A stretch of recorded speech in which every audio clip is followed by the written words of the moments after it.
We good. Good evening, everybody. Once again, 7 p.m. Sunday night, which means once again another edition of Polk Live in the Man Cave. Appreciate everybody tuning in, rocking with us. We are the number one source for Polk County High School basketball. Got a good show for you. At least we think we got a good show for you. Got a lot of couple things to talk about. So gonna jump right into it. But before we do, want to say what's up to All State PG, All State Coach. What's going on with you fellas? What's up? What's up? What's up? Good. So, as always, we don't know if you got one, but if you do, we want to pass it along to the PG. If you got a two mistake for the day, we'll pass the ball to you and let you get going. Yeah, I want to talk about two different things. First thing is just watching the incident last night, and you see some kids that are on their way to college. And when is it safe for you to eliminate yourself around people who you grew up as friends and make them associates so that you don't put yourself in harm's way? That's when you're an athlete. You gotta kind of preface it a little bit because everybody may not know what you're talking about. So, okay. At what point do you have to distance yourself from trouble? Okay. To make sure that you are not putting yourself in harm's way from guys who don't seem to care about what's more important for everybody that's around. So you hang around a bunch of troublemakers, what is going to put you in? Trouble. So as an athlete, when do you cut that tie off and say, okay, it's time for me to grow up and I know I got to take care of my well-being and what I'm about to do? Like how do kids, like how do we get that addressed to kids? Or when do you think about it and try to like, because I went through that situation. I hung around a lot of bad people before I got serious about basketball. I got in high school. And at some point, I just had to understand that the path that I was taking wasn't the path that was going to be beneficial to me. So I didn't necessarily cut ties with the guys I grew up with, but I stopped hanging around the trouble to keep me out of trouble. What's y'all talk on that? Like, what do y'all think? You go first, Coach. You go ahead, Coach. I want to frame mine the right way. For me, I think it's got to start somewhere as early as it can, and it really takes, a parent or some type of mentor to plant that seed early about things of that nature. And if you're serious about sports and you got a bright future ahead of you, you're gonna have to distance yourself from those type of people. But my thing is, if they're your real friends, like my real friends and the real OGs from Lake Wells, if I was somewhere where I didn't need to be, they ran me from down there. You know what I'm saying? I had an older brother, that was really, really good here at Lake Wells. And all of his friends and the OGs from Lake Wells, you know what I'm saying? I try to go stand up down the streets or something. They was like, nah, bro, you got to go home. You know what I'm saying? So if they're your real friend, they wouldn't put you in harm's way. The thing is that you probably need to learn what friendship actually is. You know what I'm saying? And determine who's your real friends and who are associates right now.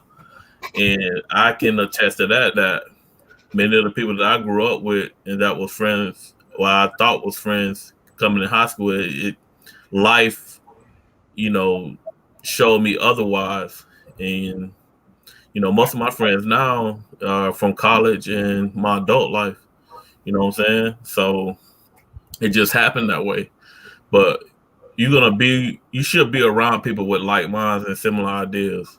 Yeah. You know what I'm saying? If they're not gonna make you better, if they're not man or woman enough to call you out, like when you're wrong or when you're doing something you aren't supposed to do, then they're not your real friends. So if you're not surrounding yourself by people that's gonna hold you accountable, you know what I'm saying, then you don't have a circle of friends. You're really in a cage. They're trying to keep you contained from being, the best person that you can be. So you got to really keep that in mind with the people that you have around you and what are their interests and what's in your best interest. Because some people have their own agendas for you too. So you gotta always keep a watchful eye. Do you think before you go, Bond, do you think that the adults nowadays are afraid to talk to the kids because of how much of a careless attitude the kids have? Billy D? Yes, I do. And it's not more so the kids. When we grew up, we always heard, it takes a village to raise a child, it takes a village to raise a child.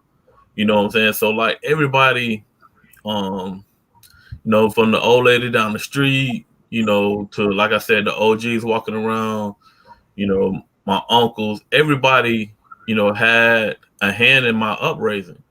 You know what I'm saying? And pretty much you guys too. Now, people have something to say when the village says something. So now people shy or they're real shy about what they say to these kids and how they say it because of fear that, their parent or guardian finna jump in and say something. You know what I'm saying? Even though it may be what that child needs to hear and what's best for the child, but you know what I'm saying? If I'm gonna get some type of criticism or, somebody gonna chastise me for correcting their kid, then some people, it's not even worth it. And I think that's where we are right now. You know what I'm saying? The village is not raising these kids anymore because as adults, we're enabling that. But when they get out there too far, then you come when it's too late talking about they need a mentor or somebody need to help me with them. But you enabled part of that, growing up because you didn't want anybody to say anything to them. So I think it kind of goes both ways. Some of the kids are disrespectful, but I think a lot of adults enable that, early in life. It's not the village not raising the kids anymore. Gotcha.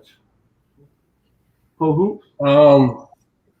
I guess from your original the part of your question, I guess you're kind of talking about the incident that kind of took place. I know some people probably seen it, some people didn't. But the incident at the bowling alley, I guess it was yesterday or last night or whatever. How soon do you start to distance yourself? Like Mike said, the minute you kind of make that decision that's kind of what you want to do, you gotta kind of start to make some tough business decision, which means you got to kind of separate yourself in some instances. But sometimes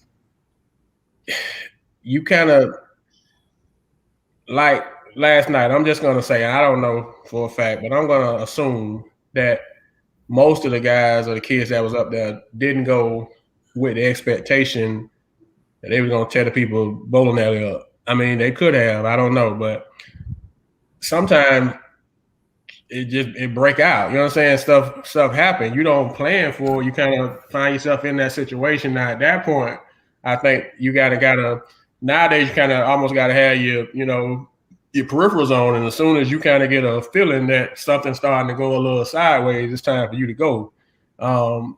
Sometimes that can be tough if you're riding with somebody, you don't have a transportation or whatever the case may be, but it's getting so much more tough for these kids because and maybe it was with us, maybe peer pressure was, but like Billy D just said, like Coach just said, it was the same way here. Cats won't let you be somewhere that you ain't have no business being if that wasn't your lane. Like if you ain't a hustler, if you ain't out there, that ain't what you trying to do, what you trying to be, and you out there, them cats will check you like, hey man, it's time for you to go. We finna go do something, that's don't happen nowadays. It's just like and maybe it did back then. Maybe the peer pressure was just as bad then, but it just seems like it's so. And I don't know if it's social media, but it just seems like it's quicker to happen than it used to be. Does that make sense? Like I don't know how quick that situation turned left last night or whenever it happened, but clearly it turned left. And then, like you said, there's some kids in the video that's potential athletes.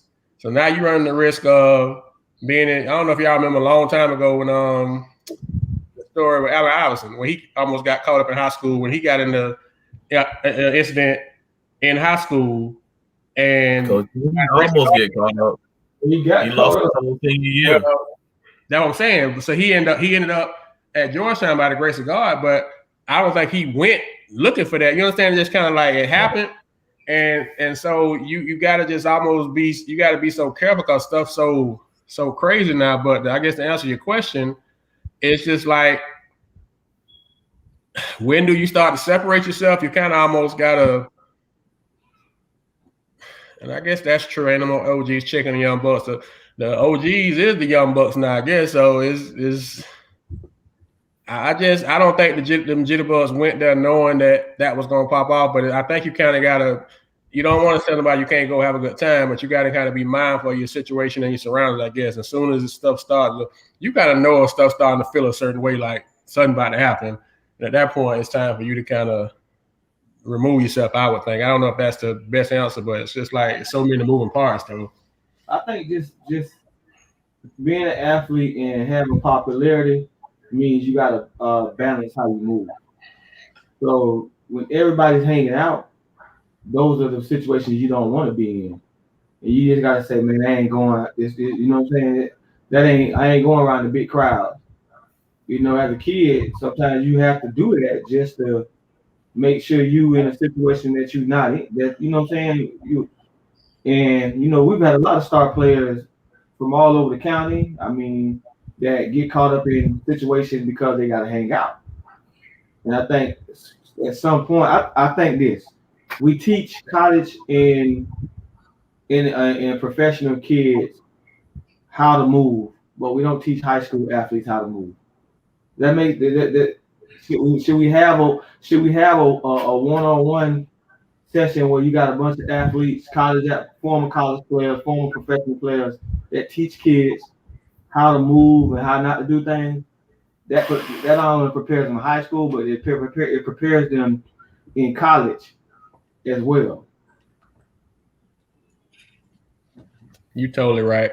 I'm sorry, I lost my train of thought. My godson jumped into the comments. He watching Kia, so I'm sorry, but this is my thing though. We can put together as far as like not just for basketball, just for I think it's you said a good thing. Once you get to a certain point, you can't move the same way you used to move. It's just like with us now as adults, you don't have as much interest in being out and being seen. I can speak for me.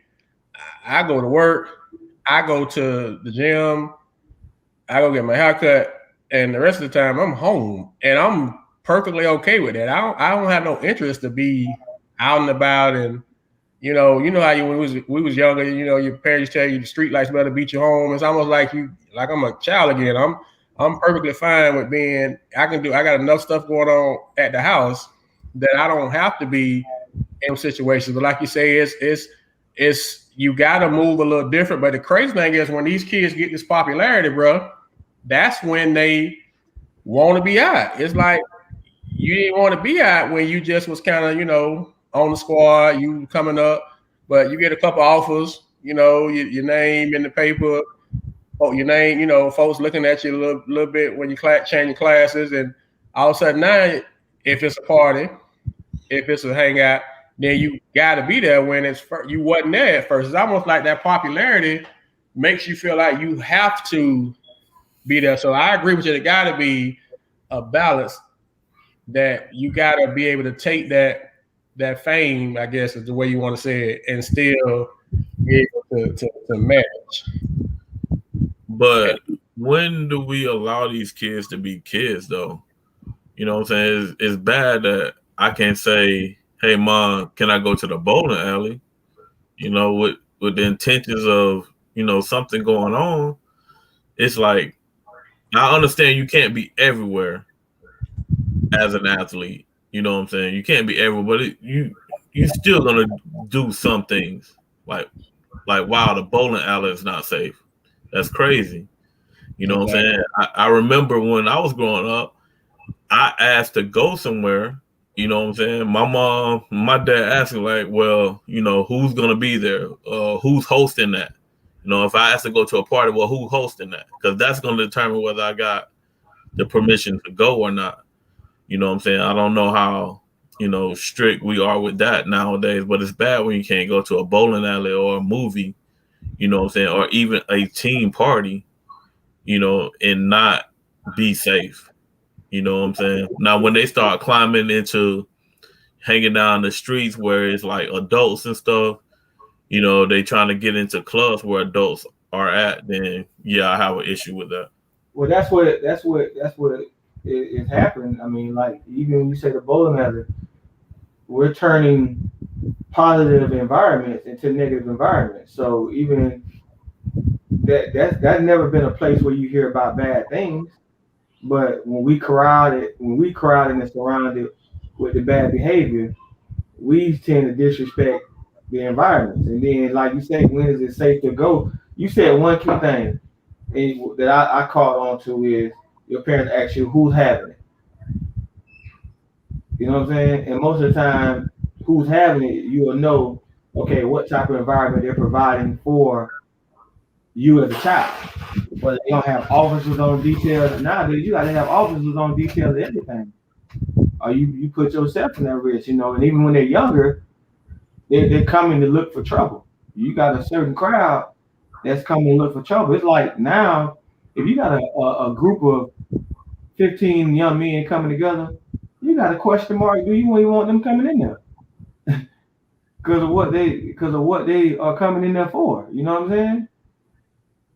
So it's just interesting. I hate to see us reading about a kid and about a kid who hanging out late at night, don't got caught up in something they ain't had no business in, and they're arrested, or a kid who at the bowling alley didn't throw the chair, the chairs were thrown. You got a kid that probably knocked out on the ground, and who's gonna get called out first? The Allen Iverson effect.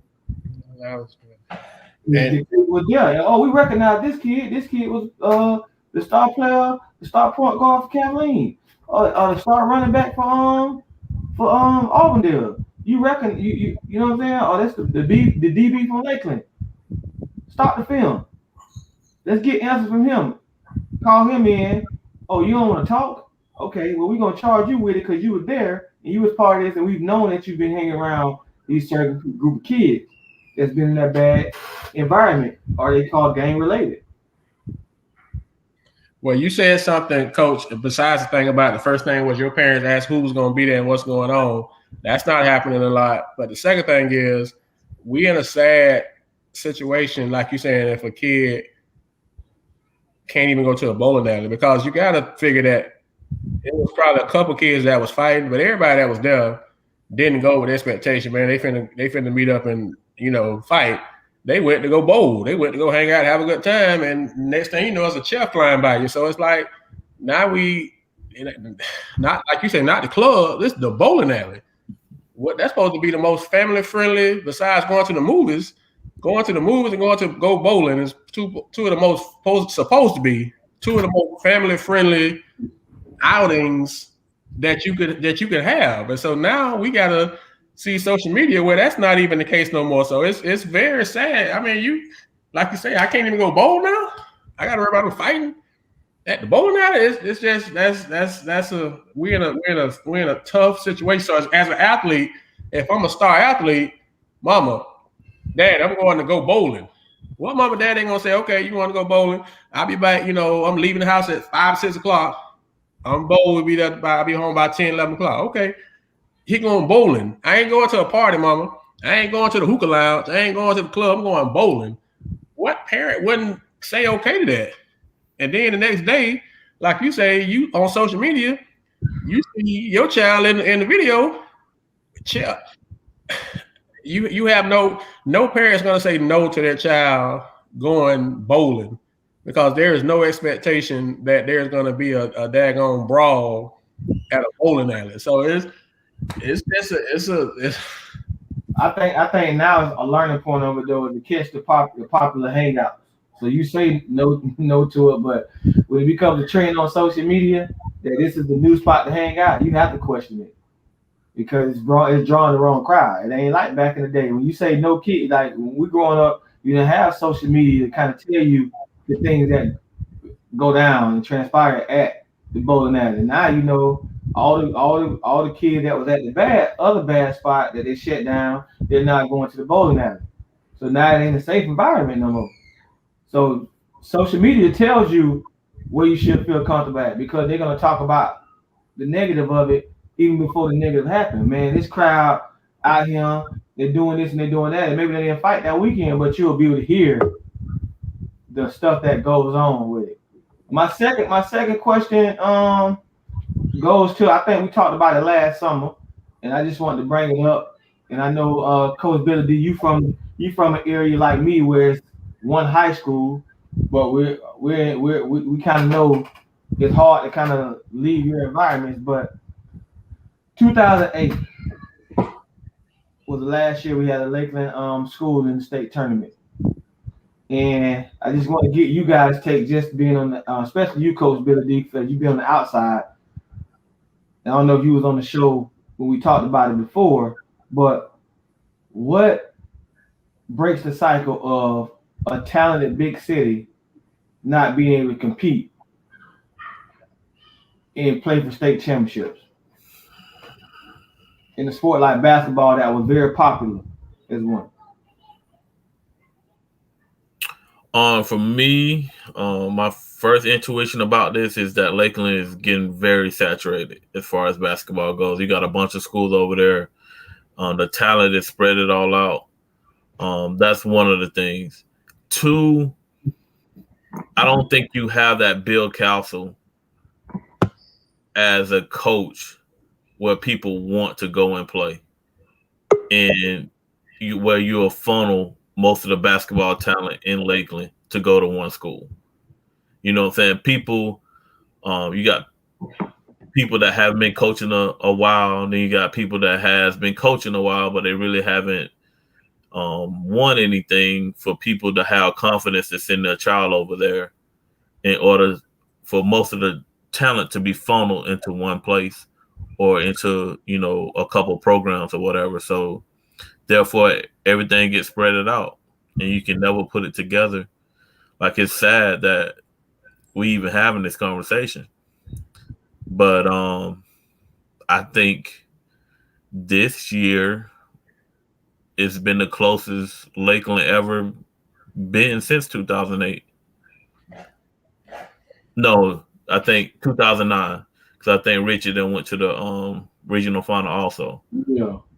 So, we talking 12 years.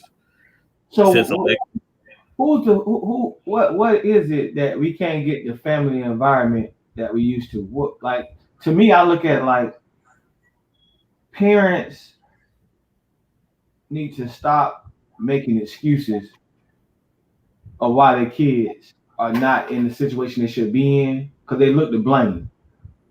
And then the second part is what happened to the family environment. Like, just looking at the TBT and how well the Lake Wells kids, you know what I'm saying? Even other than Walt transferring, he still claimed that it was Lake Wells till he died. But what happened to the family environment of kids just wanting to be like? We grew up playing from third grade to eighth grade, and then egos getting in the way of winning championships for the city and the school or making that choice. And to me, it's like, it's sad to see that because like the first thing that comes about, oh, this coach gonna give favoritism to him. He's not gonna he don't like my kid because my kid didn't play with the fire or this and that. And then we watch a video that was posted the other day about Mount Verb, and you see 3 or 4, probably 5 kids drafted in the first round. The NBA was on the same team. Yes. And it's like we use excuses and we look for certain people to blame when we don't even have the mindset to go compete for championships. It don't have to be Kathleen, it don't have to be Lakeland, it don't have to be Jenkins, it don't have to be Lake Gibson. But when do like we come together and say, man, let's break this curse. Let's take basketball back to where it used to be, where we at least got one school that competes with a Bartow, that competes with a Lakewell, that competes with an Auburndale year in and year out, because we got the talented kids instead of them spreading out, saying, I can't get these shots up under this coach, or this coach got favoritism toward that player because he played with the fire, and let's play for championship. You know what I'm saying? The talent level's been there, but we run from playing for what's on the front of the jersey instead of because we're looking at another whole other situation, and we're 12, 13 years lost in the land of not being in the White House because of it. I agree with you, and I to be honest, I don't know if that's going to change anytime soon. You know, coaches at fault too. Is the coaches at fault because they don't take? I think it goes both ways.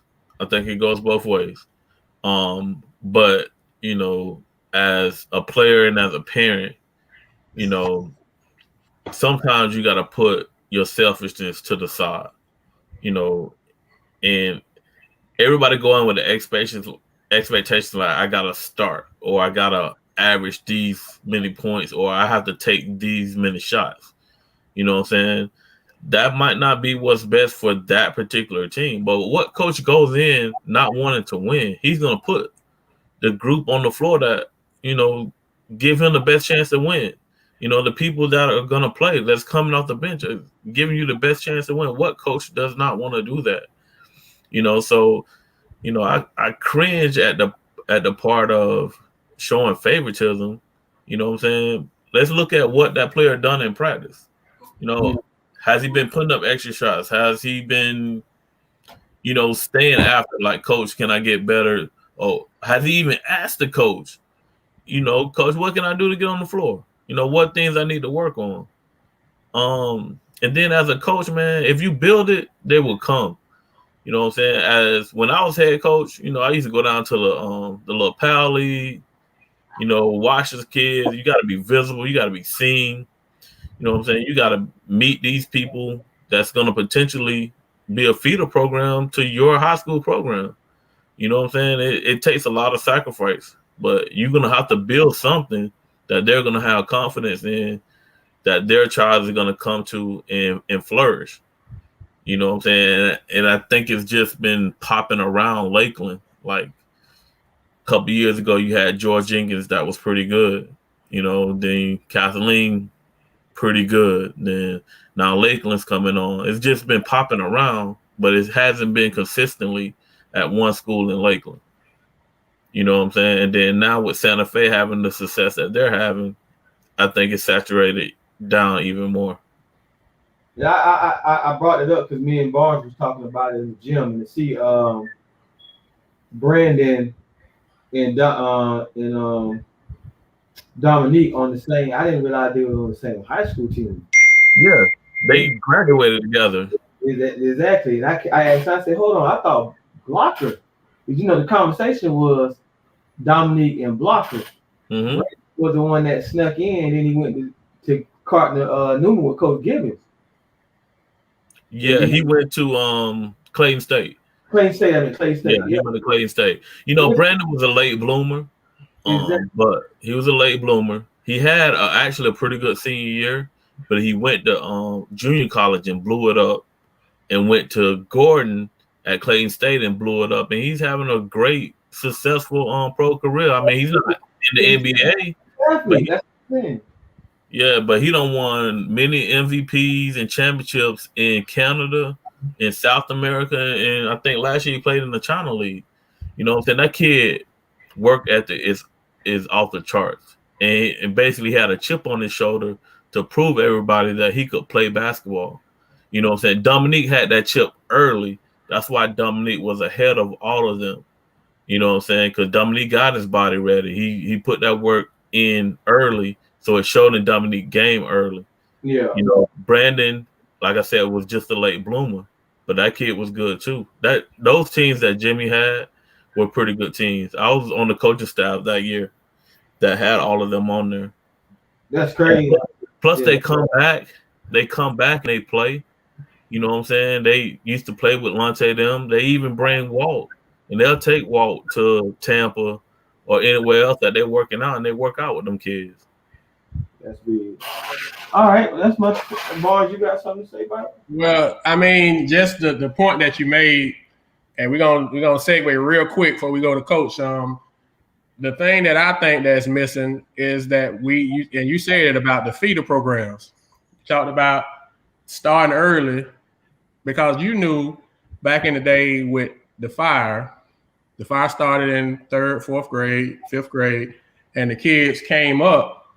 So by the time they came to high school, they had been playing together. They had been playing a ton of games, and they was ready to go, and they didn't spread out as much. And so to segue into this real quick, you all, we're going to start to do something here on Polk Hoops, so try to do it, where we're going to do a kind of a player spotlight.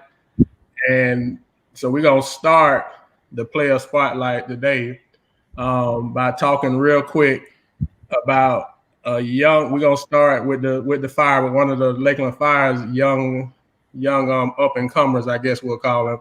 So we're going to ask them, have a couple questions. This is for me, y'all. This is a little favoritism, I guess, if you want to say it, because this is my godson. So I'm gonna bring him into the studio for a second and ask him a couple questions, have him talk about his experience with the Lakeland Fire, and then we're gonna jump off and keep going. So I want to say welcome to the studio to Mr. Kill Patterson. How you doing, sir? Good. Say what's up to everybody, man. So you played with the Lakeland Fire this year. How was that experience for you? Playing with the Lakeland Fire, playing against other players, and just the season overall. What you think about that? It was good.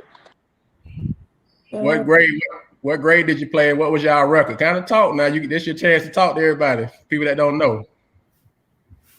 I was in 3rd grade, and the record was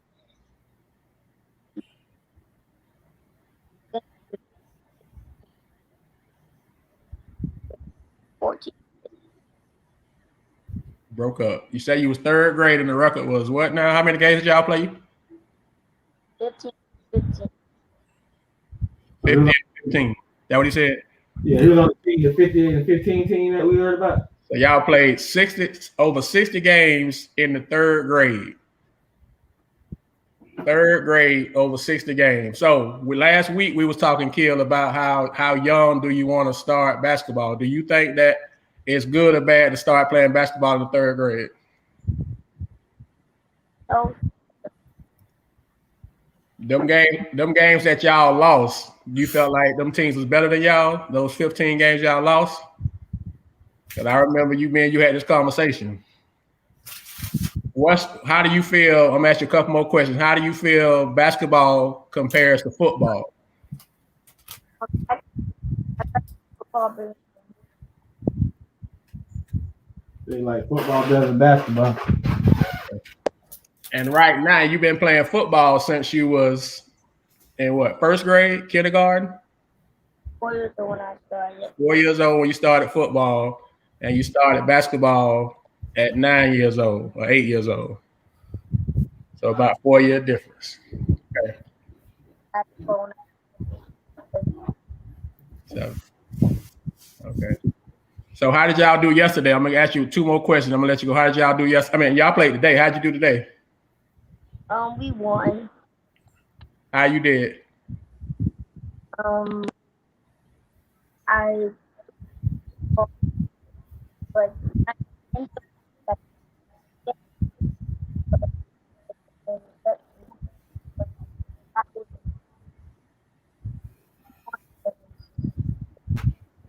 right. And the last question, if you can give any advice to anybody who's want to start to play basketball, what would you say is the age, how early should they start playing?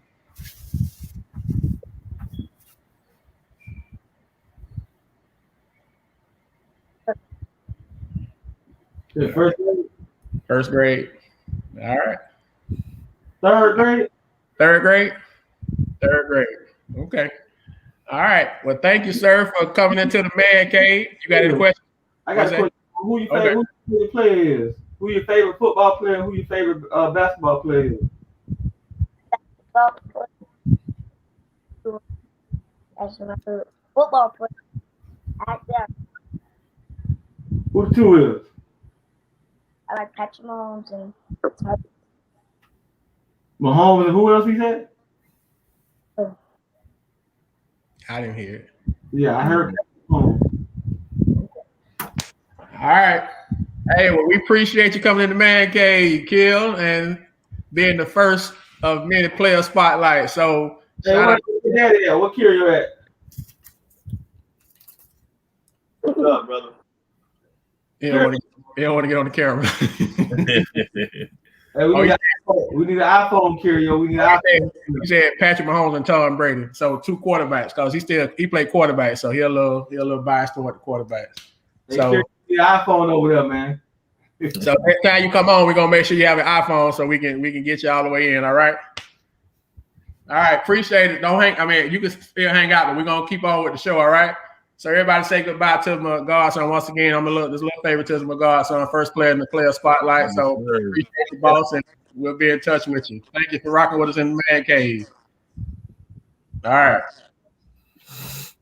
All right. So transitioning, appreciate y'all, fellas. Transitioning right into the coach's corner. You got anything on your head, coach, on your dome that you want to jump on? Man. I actually do. Football is starting. All right. High school football start on Monday. That's when the first practice starts.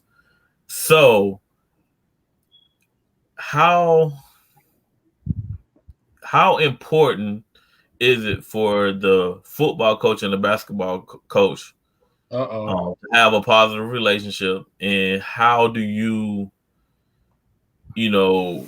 share athletes? What do you do to share athletes? In Polk County, we have to share athletes. You can't touch them during their season. That's how you gonna work together. You especially like now, like a kid playing football, he can't be caught up in basketball stuff, playing pick up. He probably can go in the gym and shoot, but you can't really touch him and put him at harm's risk of getting injured during the season. I think that's very important. Then in the summertime, you got to be able to balance and allow them to work 50-50. You know what I'm saying? Coach, make sure he go to the weight room workouts. Coach, can we make sure he at the summer league games, stuff like that. It got to be, but at some point, it has to be, he's not allowed to do any physical activity other than one-on-one stuff. And that's just communication. So that sounds very easy, what you just said. So why is it so hard for that to happen? Because it doesn't happen on a lot of campuses.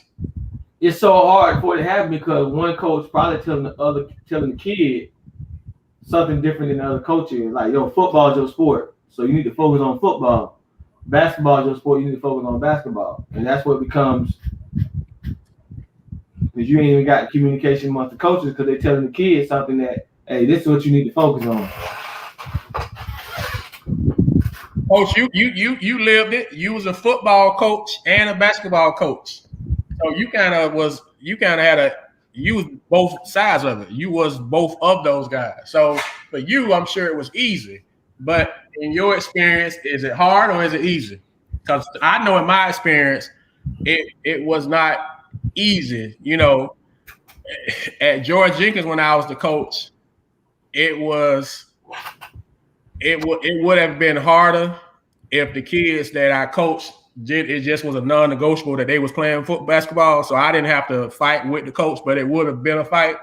And then when I coached at Lakeland, we don't even have to talk about football and having to manage that. So that's why I say it sounds good, but it's a lot easier said than done. So like I said, you was on both sides of it. You was a football coach and you was a basketball coach, so you probably didn't even experience it to the same level. But I know that it's not always as easy as Bruce said. It should be, but it don't always work out that way. I'm not gonna lie to you, bro. I was fortunate because the football coach was the same person that I played football for in high school, was Rod Schaefer. So we had a great relationship, but it all started with communication. You know what I'm saying? You gotta communicate. Like when it came to the summertime, hey coach, when are you going to camp? I'll make sure that I don't schedule my camp at the same time of they're going to whatever camp that they were going to. And then as far as weightlifting and workouts and things of that nature, those kids knew they had to go to football weightlifting. I made my basketball kids go to football weightlifting in the morning.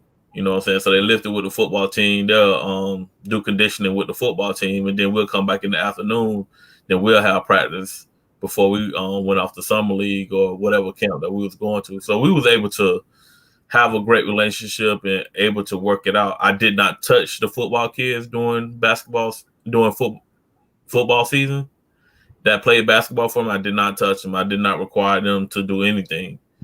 Usually when they came to me, I would give them actually a few days off before they could, actually come out for basketball because, you got to debrief, got to get ready because they knew what the expectation was when they came to me. So personally, I had a great relationship with the football coach and we was able to work it out. We didn't have any issues, at all because we was able to communicate and work out everything. But that's not always the case. And I'm hearing more and more stories right now about, people giving kids ultimatum. You got to play this sport, you know what I'm saying? And tell this person you're not playing that sport if you play this sport. Like, I think that's sad, that you'll tell a kid like, hey, you can't play for me if you play football or you can't play basketball. I don't understand that. You know what I'm saying? And we got a lot of tweener athletes that could be great, in multiple sports, but we're limiting them to one sport by, the advice that we're giving them. You know what I'm saying? If you look at a lot of the top athletes, most of them play multiple sports. A lot of them were, all-state athletes in multiple sports. And even if you talk to college coaches, they actually encourage them to play multiple sports because it actually helps them out.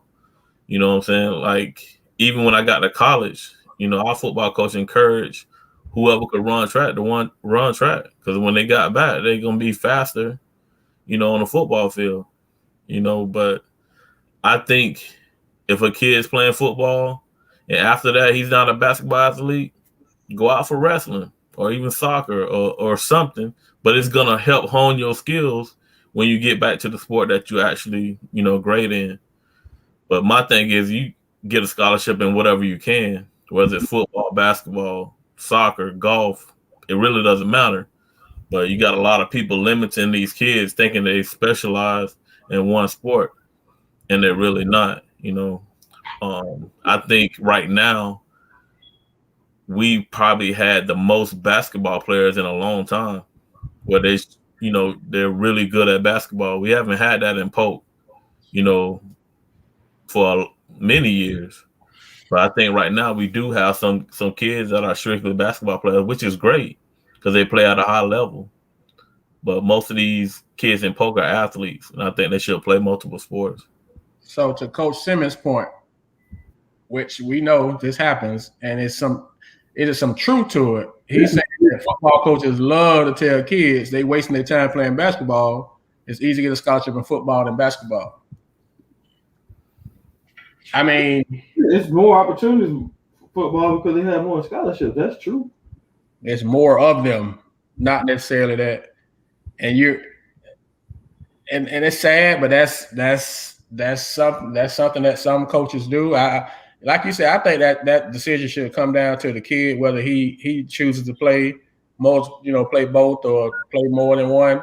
But a lot of times the adults, which we talked about it with earlier with your part of, a lot of times the adults get in with the egos and they're making the decision and not allowing the child or the kid to make the decision. And you're in high school. If you're able to do all of them, you ought to be able to do all of them because you're not going to be able to do them all in college for the most part. So just enjoy high school, enjoy being a kid, enjoy the process of figuring out what it is that you want to do. But we have grown-ups that jump in and they decide that they're going to make that decision. If you're good enough to play, just like, for example, my godson is just on. My godson is just started playing basketball this past year, but he's been playing football since he was 4. He's very good in football, but that don't mean that he shouldn't go play basketball if he want to play basketball. And when it's time for him to get to that point, make a decision and go do what you want to do. But then you get the older they get, like you say, you get these grown-ups,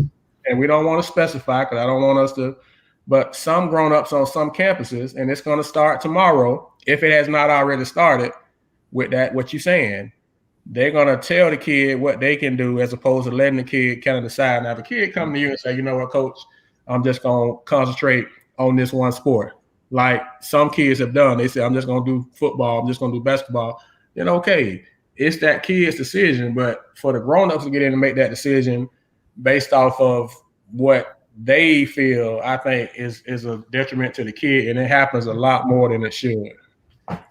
You know what I hate though, Coach? What I see is those kids that specialize in basketball that are like 6 foot, 6'1", and they play like the 4 to 5 for their high school team that have like athletic bodies. Like they should be on the football field or they should be, doing another sport. I just hate to see those kids, Now them, like you want to have the conversation. Hey man, you think you might want to, you want the football coach to say, hey, stop by the gym third period. Need you to talk to this kid. You want that coach because, like you said, bro, you ain't gonna never be a 6 foot post player. It's just, come on, you hustling backwards. So you kind of want the coach to work with you at that point because once again, if you're looking out for the best interest of the kid now, that's you, coach. You looking at a 6 foot post player and you looking out for the best interest of him, like not that you trying to limit him, but show me, do the research. Show me the last 6 foot post player that got a scholarship, not just in Polk County, but in America. They're not giving out scholarships in basketball for 6 foot 4 and 5 men. I'm sorry. I wish they would.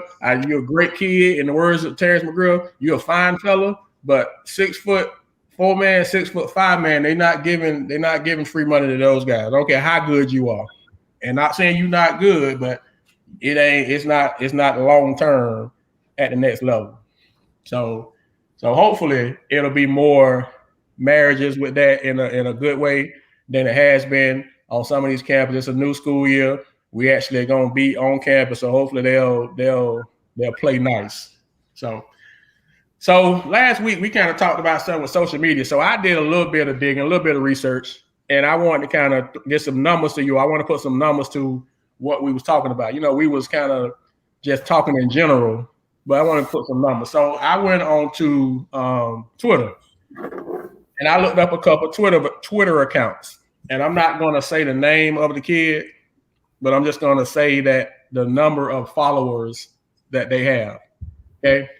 I'm going to start with the kid, Mikey Williams, who we talked about last week, who has already signed a $1 million endorsement deal, NIL deal with Excel Sports, 20 or 23.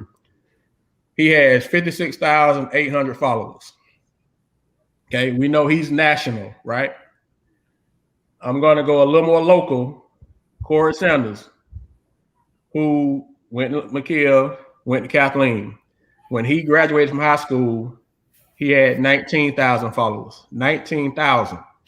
He's up to 31,300 now.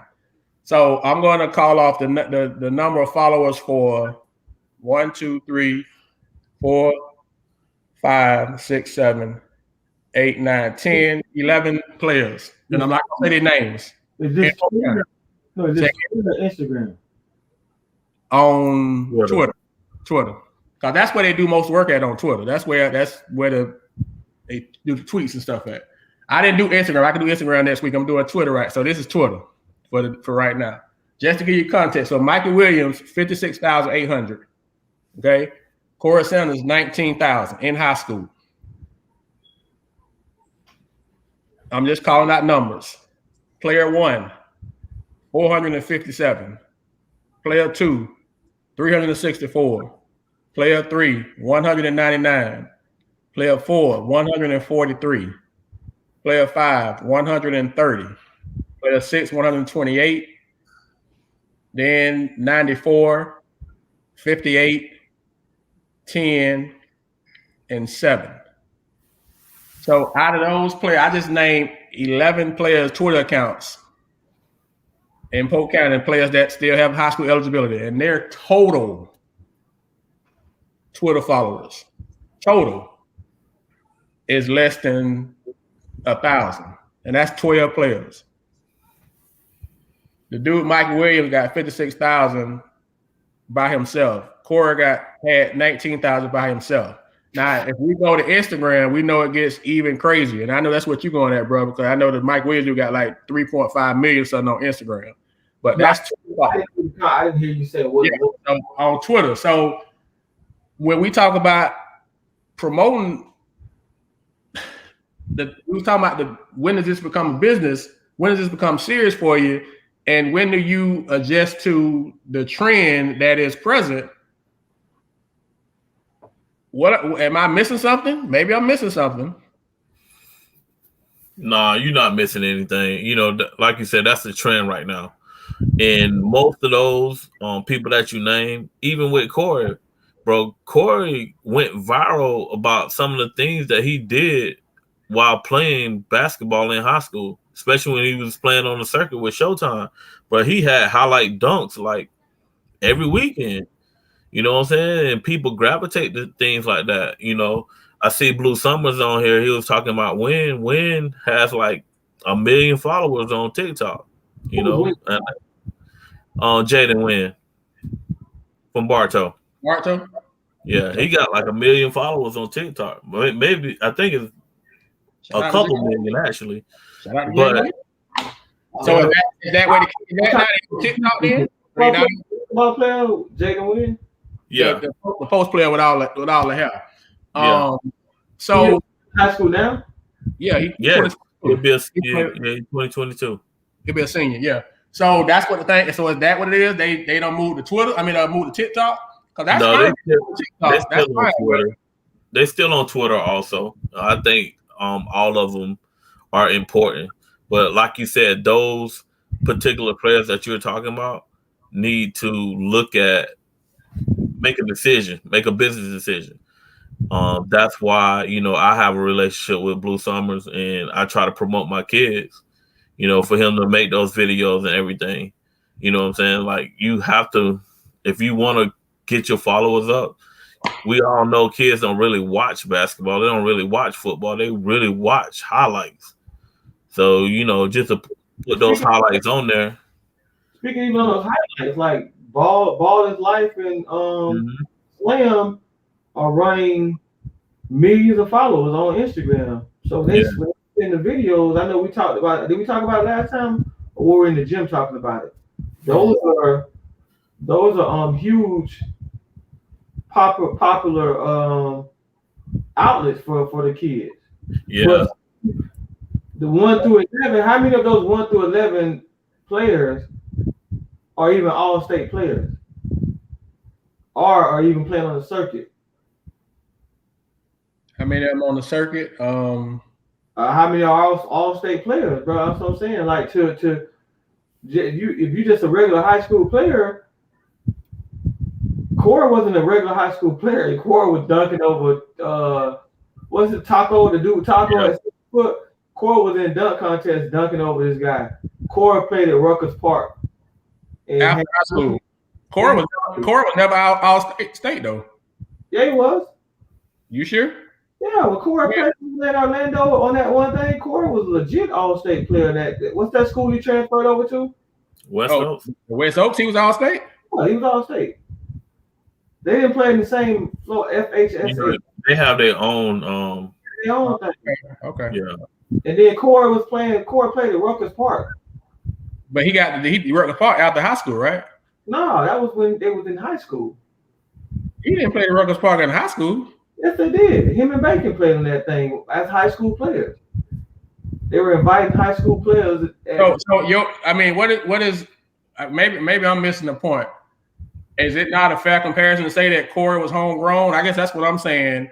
And these jitterbugs, maybe I'm missing the point on that because now I'm seeing folks saying that now co-saying that the Cam Brown kid got 100,000 followers on TikTok and Blue Summer saying that we ain't got millions on TikTok. So maybe I'm missing the point. Maybe they already out there. Maybe they already are socially relevant. Listen, I'm saying as far as Polk hoops go, I haven't seen it. That don't mean it's law because I haven't seen it. And if they are out there, then great. That's great. My whole point is, what are we doing to make sure the kids are being recognized? So if they're already being recognized, and that's great. More power to them. I think overall, Barnes, you got a point. Overall, they're not being recognized enough. We need to put these kids on platforms where they can really take off. So we only named 2 kids that has those type of followers. I don't know who else has those type of followers. You know what I'm saying? You know you can pay for followers too, right? Yeah. And then my thing is, are those? Let me give you the point I was trying to get to with the with Corey. All right, you go to YouTube and you pull up Home Team Hoops. It has 512,000 followers, bro. And Corey Bacon, the Blakely kid, were the 3 top profile kids for that YouTube account. And they were getting followed while they were in high school with this account. They did stories on those kids because they were circuit kids playing on the circuit. But Home Team Hoops was, and probably still is, I don't know, but I know when they were in high school, Home Team Hoops was legit one of the most popular YouTube accounts for basketball players. Am I lying, Billy? No. They did stories, they did documentaries on these kids where they were at home, in simp, on the road, following these kids. So that's huge. So the question, I guess, if I'm a college coach and I'm looking for the next big thing, I'm looking for kids or looking for talent, looking for recruits or whatever. Am I looking on Twitter? Am I looking on Instagram? Am I looking on YouTube? Am I looking on TikTok? Because if they looking on TikTok and that's where the kids are at, that's great. But if you over there on TikTok with hundreds of thousands of followers and millions of followers and nobody who needs to see you sees you, then I guess the point of the conversation for me, I guess you're missing the point, because we're trying to say, and if we've shifted the conversation, that's fine. We're trying to say, okay, how can we get these kids exposure, notice, so that they can get in front of the coach to have a chance for them to get off or get a chance to get to school. But if they're where the coach is not looking, then you're the popular brand behind them. That's what I've been trying to say for the conversation. So I'm looking now, giving you an example of Home Team Hoop. 6 years ago, Corey Sanders had, I'm looking at 5 different episodes, 6 episodes of this thing, right? They had this thing called The Decision. All right. Decision episode 1, he had 450,000 views. Episode 2, 442,000, 442, 360,000, 311,000, 321, 300,000 on the Decision documentary they ran with him.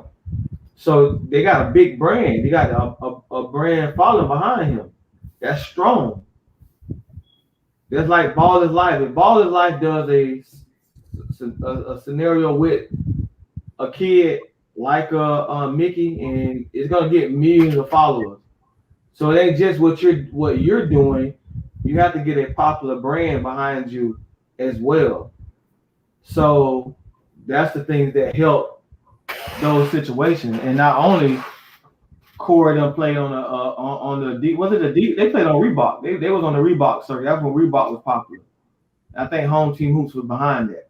Was following a lot of that. But I'm just looking at the account, man. The individual workouts going to UCLA to do the Rico Hines runs. Home Team Hoops was getting 1.8 million followers on these different ones that these kids were playing at, bro. That's huge. Okay. And I mean, once again, my point is to continue from last week. And I'm just gonna and we know that Corey definitely had the marketing part of basketball down at an early age. He was different. A lot of these kids don't have that ability to play basketball and play to the crowd and be a showman like he was. He was special with that. So I don't know, this past Friday, I don't know if you all saw it yet, but the shop had their latest episode, the shop on Uninterrupted, and Trae Young was on there. And kind of to your point, boss, for like earlier when you was just talking about making sure that you out of you out of the air, you out of harm's way, I guess. On the shop, he said the guy asked him, I guess the Rivera guy, whatever, Paul Rivera, whatever he is, he asked him, essentially, when did he get serious about basketball? And the guy and Trae Young said he been treating basketball like a business since he was in the 8th grade. He said in the 8th grade, coach, he stopped going to parties, sleepovers, hanging out with friends. Said just when his dad, it was him too. Did you hear what I just said, bro? Yeah, I'm listening. I was just turning my mic in. Can y'all hear me? Yeah, I hear you. I think Bird was saying they couldn't hear you. But he said he started treating basketball like a business in the 8th grade. We can legitimately say that Corey started treating basketball like a business, and maybe not the business part of it, but definitely the advertising and the marketing part of it, because he been a showman for years. To his credit, he was camera friendly, I guess, say it that way. He was very camera friendly. He was, because you knew if you kept the camera on him, he was going to give you something worthy of filming and promoting. So I don't know if we like I said, at the end of the day, we just want to make sure, and that's a great point that Ms. Tuller just made. We also got to make sure that that's not happening. We got to make sure these kids are not killing themselves. Now, hold on for a minute. Man, there's so many ways for these kids to get checks that they're not taking opportunities of it and getting the popularity. What's the thing they can do on YouTube, not the vlogs? I mean, you got different breed of kids. I don't know if we got those type of kids. Maybe they're not as camera ready as Mickey Williams, Corey Sanders, because the popularity that Corey had with this, I don't know if Bacon had that same popularity, because he probably wasn't as camera friendly as Corey was at the time. I don't know. That's a good point. That's a good point. So like Mickey's a born star. And he probably has some with Netflix on him pretty soon, compared to a kid around here that doesn't understand that. But I think you got to take a brand. I think you got to build your popularity locally, which these kids are not doing at all with 100 followers on Twitter. So I'm sure that Instagram probably got 1,000 followers. That's it. They're not building the popularity that we've seen in the past for like a Corey Sanders. Because if you got 1 million followers on TikTok and then you got 1,000 followers on Instagram, something's missing. I don't know what it is, but something's missing. You know what I'm saying? We just saw Rod. I saw Rod yesterday. He had 1 million on one post with Candace Parker with the little jokes, but something's missing from that.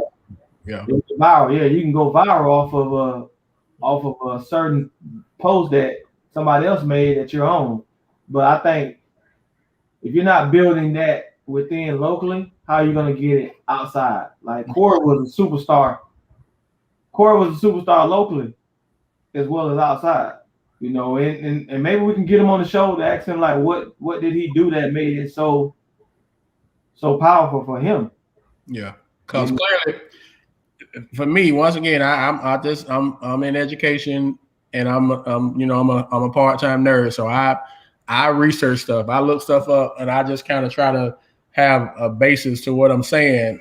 And clearly, if I was a jitterbug, a young kid coming up, and now they've changed the game with this NIL stuff, and I would start looking at folks that's doing it successfully and at a high level. I don't have to come up with I don't have to create it.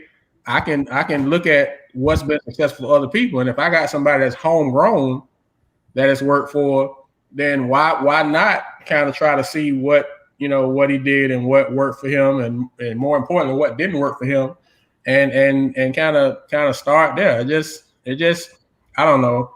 once again, like you said, boss, if you got 1 million followers on one and 1,000 on the other, if you got 1,000 on one and 100 on another, then you missing that. That stuff should be a lot more balanced across your accounts. It shouldn't be that top heavy on one and then that bottom out on the other. Just so here's a take on Corey's page that I've noticed just looking at it. All right, and you can look at a lot of these kids. We need to research it. Corey posts got 62 posts, right? And he probably clear that out and he'll start over again. Of his 62 posts, he has 119,000 followers on Instagram. That's a lot. He's a blue chick. But he has 62 posts, and then he posts on his story. He posts daily on his story, right? So he becomes a popular brand that he can get people to provide stuff for him for free, just off of sponsorship. But he has 62 posts, and his posts are about basketball, life, and fashion. All right, his life is kind of tied around hip hop because he does it musically. Then his best friend is an NBA player, but basketball, life, and fashion. Like anything he's posting is about family with his kids, fashion on how he dresses, and then the other thing is about how hard he's working in the gym to be a great basketball player. All right, can't beat that. You can't top that. So so to that point, you just gave a education lesson that a lot of folks probably not even aware of, including me. Is there, with the way that the landscape has changed, is there value in teaching that to the kids at the high school level, like the coaches, the ADs, or whoever? Is there a value in having that conversation with them, or is that just at some point just a waste of time? You know, I mean, things have changed now. So do we need to just say, hey, first week of school or first week of practice, one of them days, we're gonna either have somebody come in or we're gonna talk. We're gonna kind of educate you on it, just so you kind of are aware, and then you can make the decision, you and your parents, if you want to pursue it. But at least you will have a foundational type of information on it. I think it'll be a great resource. Like, do it for have a meeting for all fall sports. Put them in the auditorium. Have somebody come in and talk. Do it for winter and do it for the spring. Like I said, the games change. You know what I'm saying? People out here making a whole bunch of money while they're in high school, while they're in college. You know what I'm saying? And why be behind on this? Let's try to get ahead of the curve. So to be ahead of the curve, we got to be educated. So look at the local kid, coach. 3 posts on his Instagram. He only got 1,000 followers. He got 3 pictures, and I guess he just put in the story. You can't take that serious when you're looking at a kid that from 8th grade, from 7th grade all the way through high school and college was so popular, and you only got 3 posts, and they're giving away checks now. See, my thing is we got the number 1 DB in one class, the number 1 defensive lineman in another class, and somebody else is topping the nation in football. We got 3 number 1s in the country, coach, in the same city. Not even the same county. It's the same county, but the same city. 3 number 1s total in the country. You know what I'm saying? Somebody has to grab these kids. Hey, let's put a business plan together and figure out a way to make this work, because the money is out there. You know what I'm saying? They just need the education part and the business plans in order to get it. You know what I'm saying? And I'm sure, those families will need it. You know what I'm saying? Look, any extra money at this point, family's going to need that. But even look at Walt, because Walt out of school now. Walt got 1 post and 3,000 followers on Instagram. You might not take that serious now. You look at his Twitter, but he's around these guys. So, example, the last 2 years, Walt has probably been the most popular kid we've had in high school basketball around Polk County, right? Walt does workouts with all of these guys. I would want to ask that question, why his page is not filled with fashion, basketball in that manner, to take that serious. Before the NIL, Corey didn't get that in. If NIL was the time when Corey was coming up, Corey would be a millionaire. He'll be a millionaire. Be a millionaire, boy. Hands down, Corey Center would be a millionaire right now off of just NIL. So a kid like going into it, you work out with Dominique Bacon. You in the gym with these guys, and you're not even posting it. The move now is to tell your life story. We see that with Country Wayne. He's telling the stories through his. Country Wayne, shout out to Country Wayne. Country Wayne is a genius. I mean, anyway, that's another situation. But I just think that it's some value in it, and that's why I brought it back up again because this is my thing. Like you just said, we said if it would have been around with Corey, if it would have been around with Walt, it's around now. So I would hate for these kids to miss out on the possibility for lack of either knowledge, and now if it's a lack of interest, if you just don't have any interest in it, then that's one thing. But for you to miss out because you just didn't know or you didn't have the resources or the, you know what I'm saying, the information, that's, to me, that's different. So if we can get them the information and then they can make the decision, then that's one thing. I know that there are a couple of schools that are planning to have the conversation, and I won't say the schools on air because I don't want to, put the schools that have not indicated that they're going to do it yet. Not saying they're not going to do it, but it's a couple that have reached out to me and I've had conversation that they're going to have a conversation with their kids. So I just think it's value in it just to provide our kids with the information. Now, what they do with the information once they get it is on them, but at least they have it and they can kind of go from there. But just for not to not know, that's tough. Yeah, I want to get Corey. I know Sean and Bird are real close to Corey. We can get him on the show just to talk about that before we ever move on from this subject. Because, I mean, popularity of it. But again, if you're not trying to get it locally, it's hard to get it outside if you ain't trying to be locally. It just... You got to build a foundation. Yeah. That's all right. Check. Yeah, that's all we try to say for the kids, man. What's the money out there?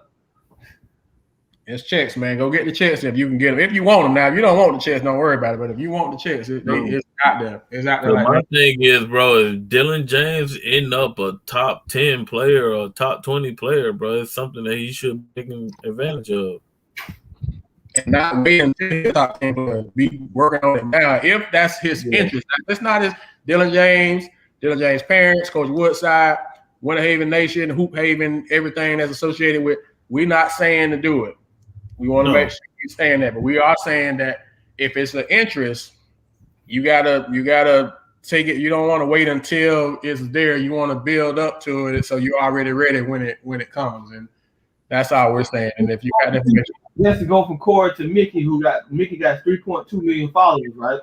He's posted 145 pictures on Instagram, and he does drag in his story.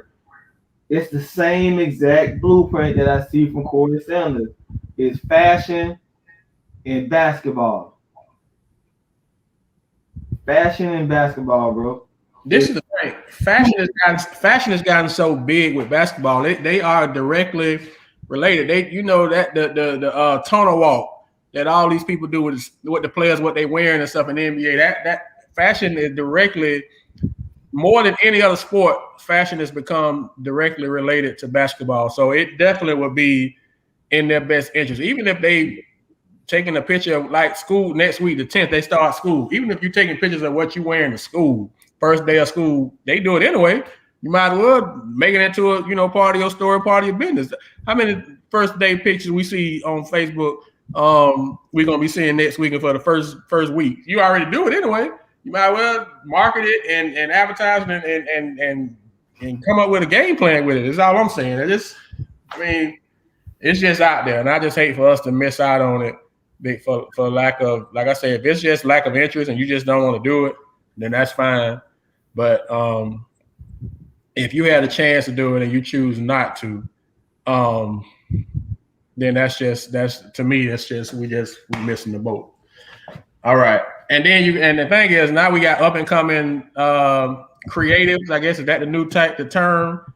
Creatives. They don't say AV no more. Creative companies that are locally building their brands as well. So it's just, why not local work with local? This is not Polk Hoops doing a shameless plug for Blue Summers and Bird Vision. Obviously, Polk Hoops got a relationship, got a special interest in those guys because I coach both of them, and so I want to make sure they do well. So this is not a plug for them, but they are in the business. They are local, and they both do a great job. So if you got somebody, you ain't got to go to Orlando or to Tampa or Miami or Atlanta to get something. When you got somebody local that can give you the same product, and their work is shown that they do a quality job, I just think there's some value in that. I mean, everybody else doing it, but anyway, I don't know. I mean, Coach Johnson being a coach. Coach him up, Coach Johnson. Coach Johnson said your game got to back it up. Don't focus on the socials if you're not there. But he ain't lying about that now. He ain't lying, but Coach Johnson, Dylan James can get away with this right now. Dylan James game, coach, and he brought his name up. Dylan James had a game. You feel me? That's why I asked that question. I said, with all the kids you named with 100 Twitter followers, I hope they ain't even all state. So what are we talking about? They not all state, but a few of them are all county though. And they have the potential, is what I'm saying. I guess is my point. They could, if they got, but you got to start somewhere though. I guess is my point. You got to start somewhere. You got to have that mindset. When Trey Young was in 8th grade, I'm sure he didn't have any followers, but he made his mind up he was about to be a business, and he started working on it. So by the time he got to his senior year, he was in good shape. He didn't just his senior year when he blew up like, okay, let me start now. So I mean, you got to start somewhere. So anyway, good talking. I'm sure we're not done talking about it. We're gonna continue to talk about it because we just want to make sure that folks got the information. What you do with it is up to you. So as we end AAU ball, I saw this on Twitter, and I know, Coach, you'll have a point on it. I just want to talk about it before we end AAU ball and school about to start football, fall ball, and everything. So another season of travel ball is out the way. So I saw this on a coach's page. This is his unpopular take on travel ball. He made 6 points. Tell me what y'all think about this. His unpopular take on travel ball. A, poorly organized tournaments. B, overpriced college packets. C, asking parents to keep scorebooks after paying admission fee to get into the game. D, bad officials that don't care. E, teams forfeiting and leaving before the end of the tournament. F, standards keep dropping, specifically with AAU. That's his unpopular take on travel ball. Where's all of the above? I know, right? Oh, is that where we're at? Is that the state of travel ball? I mean, is his unpopular take accurate, or is he off? Yeah. Is he sour grapes? Or he got a point? Well, he hit the bullseye. That come up on that thing is crazy, man. Yeah, not all of them where a parent has to do like the score, or somebody's asking like the home team to do the score. That one, can go either way. We didn't have that issue until this last tournament that we was in. But yeah, I mean, you paying $600+ for a tournament, and the referee don't even want to run down the court. You know what I'm saying? He calling calls from the baseline. Like, come on, man. You know what I'm saying? Like, and he talked about the teams that are forfeiting. I'm on both sides on that one. You know what I'm saying? Because we have done that. And the reason being because the tournament was poorly planned. Like, we got to catch a flight at 6 o'clock. We can't have no game at 4 o'clock on Sunday. You know what I'm saying? Like, why are games so late? Teams are got to travel, and mostly everybody flew in that weekend. I mean, they're just poorly playing. Like, you can't have late games on Sunday. Like, if your championship game not around 1 at the latest 2 o'clock, people got to get back on the road and drive wherever that they're going. You know what I'm saying? And then, we got to drive the kids. Like, when we was coming back from Atlanta, we getting back after 12 o'clock. You know what I'm saying? So you got to get up. Kids got to go to school Monday. You got to go to work Monday. So that's tough. But so if you got a tournament like last week, I saw the tournament in Atlanta. one of the brackets had over 107 teams, and I think the bracket where y'all was at in Orlando had over like 107 teams. Yeah. Is it how do you get around that if you got over 107 teams? How do you not schedule late into the thing on Sunday? Do you double up on games on Friday and Saturday? I mean, do you start early Friday? I mean, how do you get around that? I'm not gonna lie to you. NCAA also has a play into that, because if it's an NCAA certified event, you only can play 2 games a day. You know what I'm saying? You can't play no more than 2 games a day. So that also plays in to what they're doing. You know what I'm saying? But, maybe they got to be willing to spend a little bit, get enough venues to house those teams that they want. You know what I'm saying? So they try to, I think sometimes they go the cheap route. You know what I'm saying? They don't get enough venues, or the venue's not big enough to house all of those teams. And they're just trying to pack everybody in, and it just don't work out that way. So it's a double-edged sword. But when there's an NCAA certified event, you can't play no more than 2 games a day. That's it. So the only way you really can work around it, you got to have more gyms. And so the part of having everybody in the same gym, where the coaches, you can have that buzz, it probably needs to kind of take away, kind of segue into more gyms so you can have like more. The one we was in last week, we was in the Orlando Convention Center, Orange County Convention Center. Man, they had so many courts in there, it wasn't even crazy, but it was all in one gym. Not only were they hosting us, they was hosting a girls tournament and a volleyball tournament. So that gym space was big enough. We went to on the radar that we was in the Georgia World Center where they had the Olympics at. That venue was big enough. Yeah, Georgia World Center. Yeah. So college coaches could go, all under one roof. You know what I'm saying? So but then another tournament we went to, they was at different high schools in Atlanta. Most of the college coaches was only at one high school. You know what I'm saying? So it depends on who's giving that tournament and how well they planned it. So does the criteria then need to be you have to have a venue like a World Center or Orange County Center in order to host it? And that way you can cut down on the time.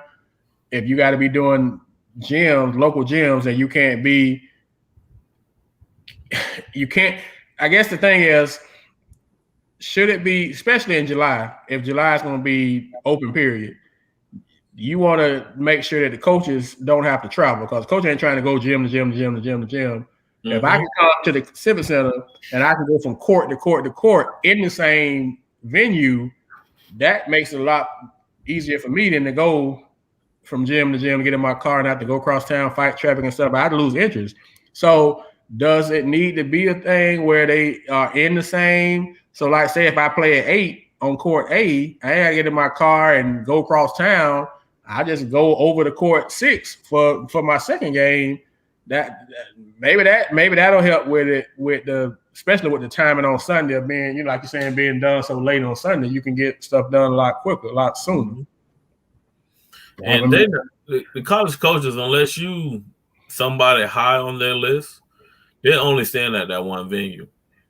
You know what I'm saying? So if it's at the Georgia World Center or if it's at Orange County Convention Center, it makes it easier for them to maneuver and see a lot of kids. Our last tournament in Orlando, it was a lot of coaches out, and you can see them, and they're able to watch multiple games at one time. You know what I'm saying? It's kind of like something fit. You can sit in one area and just spin around and see 3-4 games going at one time. Mm-hmm. But tell me, as far as NCAA certified tournaments, what we've learned is that the state of Florida is not as receptive to sanctioned and certified NCAA tournaments, especially like live type events where college coaches can come. On the record, they're saying, I forgot the way it was explained to us, but off the record, it's a direct conflict with football. But they can't put that on the record because, football is king in Florida. So we can't say we're not going to sanction basketball tournaments and basketball showcases and stuff where college coaches can come in Florida because football is the breadwinner. But that's what it is. But nobody's gonna tell you that on the record. But I know we talked to a couple people, and that's what we've gotten. That's the deal. So I think hopefully the to change that, I guess it got to start kind of like bro was saying at the local level.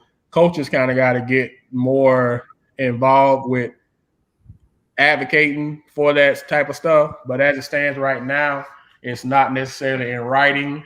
It's not in law. It has to go through legislation and all that legal stuff. But right now, on the record, we don't have, and it's not sanctioned. Off the record, it's not sanctioned because of football.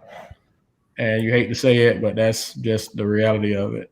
But I know because we asked the question a couple of times during summer league, like why can't we have these kids have sanctioned tournaments? Why our teams got to go to Atlanta and go to Philadelphia and get on planes and all this kind of stuff?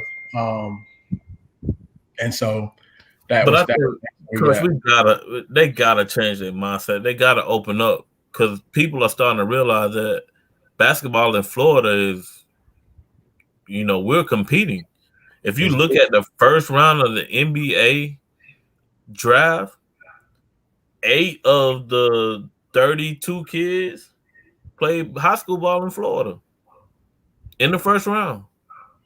So what does that say about Florida basketball right now? 25%. Like, bro, we got to get serious about it. I hope that we get serious. I hope that we can get the legislation and stuff, the paperwork and all the stuff out, because it's a process you got to go through. I've learned that too. You got to go to your senator, and I know that a couple of coaches in Polk County have already started that process.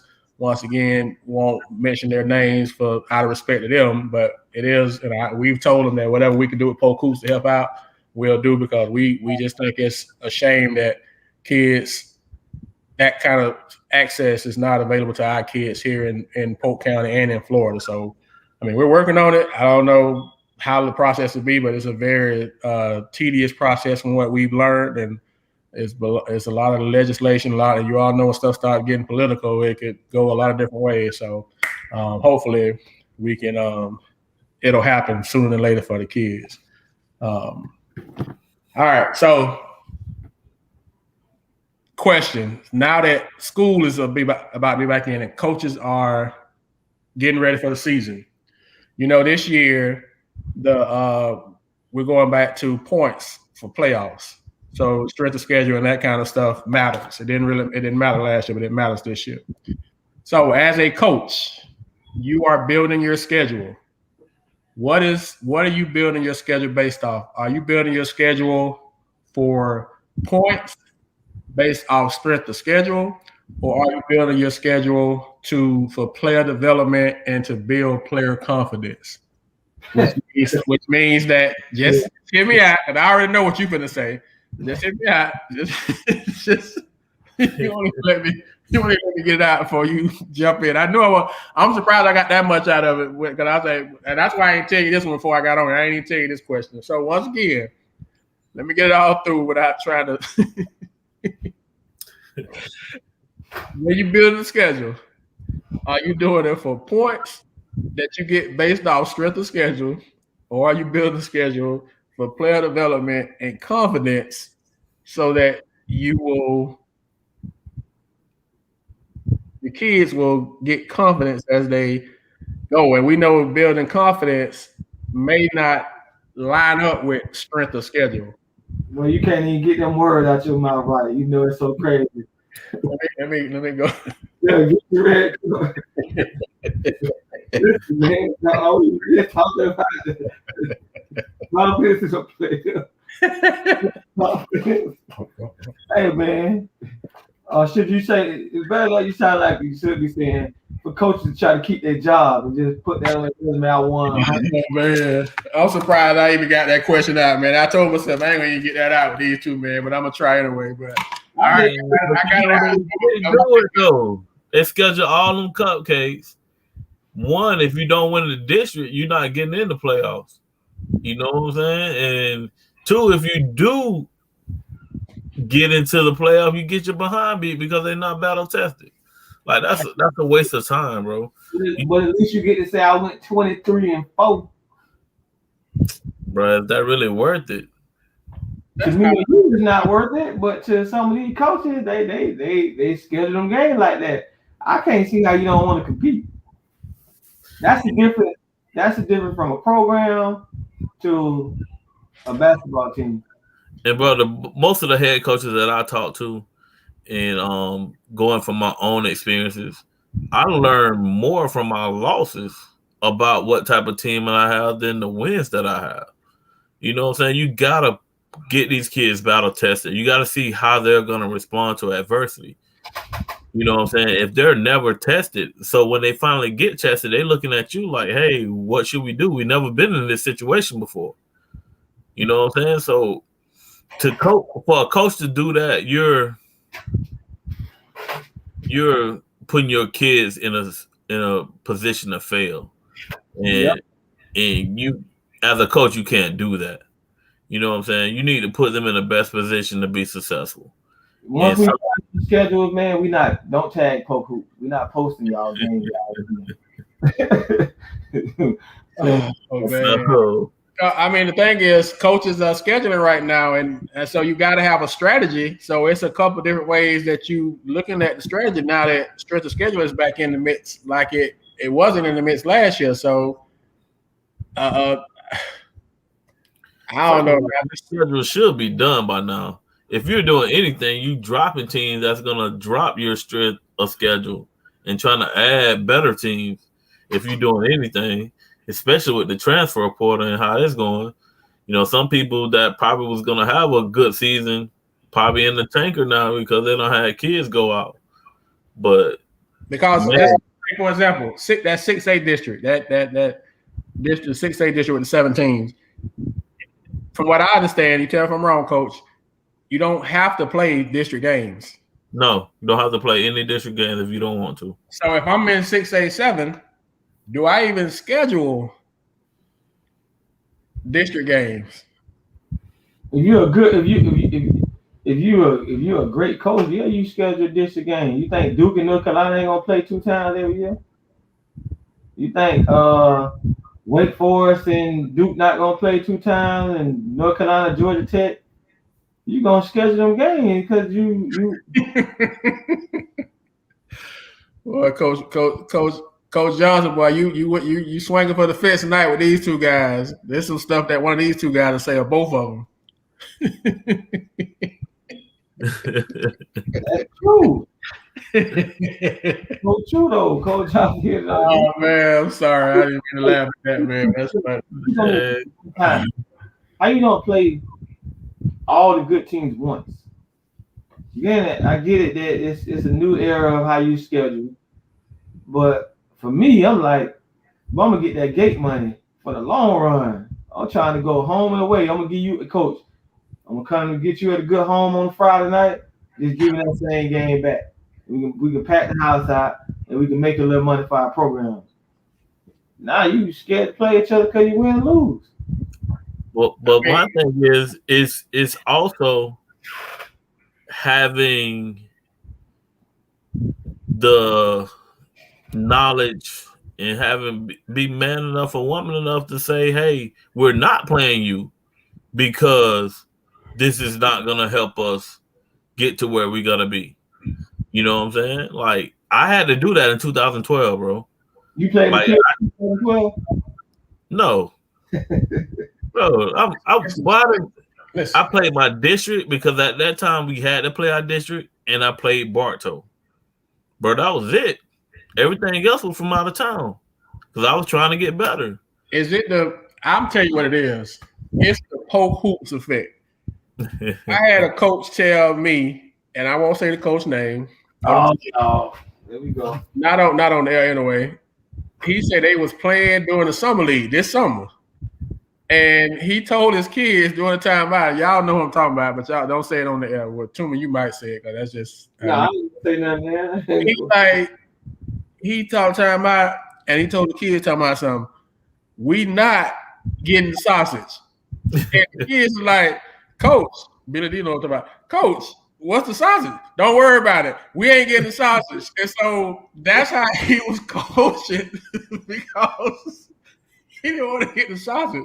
So if people not scheduling because they don't want to get the sausage, they got to come on Polk Hoops because they know on Sunday if they get it, they getting it. So is that factored into some of the schedule making that Man, it's y'all fault, man. It's y'all. Bro, it should be. Man, back when Billy, back when you coach, Oh man. wasn't as competitive, so I can see why you didn't schedule Yeah. everybody. But right now, Kathleen, Bartow, Lakeland, Winter Haven, Santa Fe, Auburndale should all be playing each other 2 times. But I get it. Them should be Friday At night. least once, though. At least once. Friday night game. Only way I say y'all say once. I'm like, shut up, well, play me twice. Let me get a home game and pack out the stands just like you gonna pack them out. Yeah. That's what I'm saying. Play twice. Then you know traveling and you got a competitive thing. Like just me though. Like if it was me, I definitely. It's back when I coached, like to coach at Billy D Point. We played everybody twice. It was home and home. That just was. And I'm gonna tell you for me now, and I might be a little different. I made our schedule, especially when I was at Jenkins, and then kind of carry over at Lakeland too. I made our schedule based off of my kids. I knew it was people they wanted to play. Sure. I knew they wanted to play Kathleen twice. I knew they wanted to play Bartow twice. I knew they wanted to play Lake Gilson twice. So those games were scheduled before I even looked at anybody else. I know when Lake Wells had Dominique, when they wanted to play Dominique them. I know when Scott and them went to state, when they had Cullip and them guys, they wanted to play them guys. So for me, even if I didn't think that we measured up, I was as a coach, you feel like you can win every game. So you don't, but my focus on when I did a schedule was my kids, because I feel like if they want to play, then I knew I was going to get their best effort. You know what I'm saying? They and nothing against. Let me say this before I say it. Nothing against Marbury, but seeing Marbury on the schedule is not going to get the same. Yeah, I agree. You know what I'm saying? As seeing Kathleen on the schedule, from your kids now, not just for coaches. You're going to coach no matter who team is, you're gonna coach the same way. But when they see certain people on that schedule, man, we gotta lock in, like the kids say now. We gotta lock in, and you ain't gotta worry about it. They're gonna be ready to go, and you gotta hype them up. They gonna be off. They getting off the bus, locked in. So to me, that was the basis of my schedule making back in the day. So like I said, I played my district schedule. I played Bartow, and I also played Winter Haven because I knew there was gonna be a pretty good team, and they made the Final Four that year. But other than that, you got to find the best competition that you can in order to make those kids better. But the great thing is that the county has those teams now where you should be able to get the competition right here in the county. So you don't have to go outside of the county to get those playoff type games. Like seeing Lakeland and Winter Haven in Summer League, that was a playoff type game in Summer League. In summertime. So that's going to be a playoff type atmosphere when we get around to the season. Bad thing is that I know that they're scheduled on a Friday night. Lake Wells, Bartow play, Winter Haven, Lakeland play on the same night. So, that's when we got to get together and we got to stagger that. One of y'all got to play on Thursday, and one of y'all got to play on Saturday, so we can beat them both. I disagree. It's 2 sides of the county that can only put so many people in the gym. Mm-hmm. So and I know the county said your take is just make sure one game is on the east side, one on the west side, not both of them on the same side of the county. Polk County State basketball can only be at 75% capacity this year. 75. If Bartow and Lake Wells is playing and Lakeland and Kathleen is playing, I would say the game should be in Lake Wells. Gotcha. So they should be on opposite sides of the county, but they could be on the same night. You're gonna get your numbers regardless. If that is what I was saying. But if it's at Bartow, I mean, you're not gonna get for us. We want that because we're fans of the sport. But you're not gonna get too many kids that's high school kids going, I'm gonna drive over and watch Lake Wells play Bartow when you got that rivalry game right there. They're gonna sell out and pack that game out because of the rivalry. You know what I'm saying? Lake Wells not gonna drive from Lake Wells to watch Lakeland Kathleen, so it won't really affect them at all. That makes sense. But for us as fans, we want it to be split up because we want for us. We've been selfish. We've been selfish. It ain't about us. Anybody else? I get you. I can take that. What's y'all point on Coach Sessom point? See, man, they get caught up in the why the kids transferring? I can't play cupcakes over and over and over. Not at all. I'm not going. If I'm gonna play a cupcake, I'm gonna have those extra games on my schedule to play. And then for me, I'm not gonna pick Mulberry or McKeel on a night I can play Bartow. No, I ain't playing. Okay. I'm not intentionally scheduling those type of games. I can't do it. You know what I'm saying? Because the kids don't get nothing out of it, and I don't get nothing out of it as a coach. You know, even in 2012, we was just better than most people that we played. Like some of those teams were in the state championship too. We played Leesburg that was in the 6A state championship. We beat them by 45. I mean, but I scheduled Leesburg because they won the state championship the previous year, and they was in the state championship again that particular year. But it just we had a pretty good team, so I'm not intentionally scheduling cupcakes. I can't do it. They went on paper. They won the cupcake. It was a state champ. Yeah, y'all just made them look like a cupcake. I get you. So, all right, I just wanted to get y'all take on that one, man, because it's scheduling is happening, and so last question, man, before we get off for the night. Last question. But you know what'll be dope though, Coach? If the RP Funding Center start working with Polk County, and maybe we can have Lake Wells Bartow and then have Winter Haven Lakeland after that or something. Back in the day, like you had a doubleheader back in the day. Man, that'll be massive. Man. And just split it between the 4 teams. Yeah, RP Funding Center want 20 grand. You know it. Yeah, that's part of the problem. Even if you did it at Polk State, that's a good venue, a doubleheader or something. Just like you said, just the same place is what you're saying, the same location. Yeah, you talking about a massive atmosphere? That'd be crazy. Enormous atmosphere. I agree with you on that. All right. You said they split the proceeds. And everybody split the proceeds. Yeah. That's going to be the thing I worry about, who giving up the gate. So if y'all split the gate, that's going to be even more incentive, no matter you getting essentially 2 gates. Because coaches, man, we got to put these coaches on blast about why they don't win. Once we start doing our interviews and the season get closer. Once we do the first one, they're going to stop getting on here. Oh, they can stop. Then we'll call them out in. They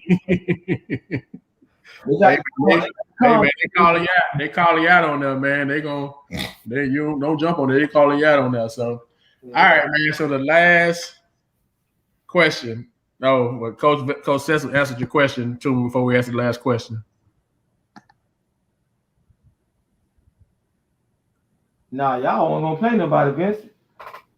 Y'all ain't want to put nobody on that schedule last year. Y'all ain't realize how good y'all was gonna be.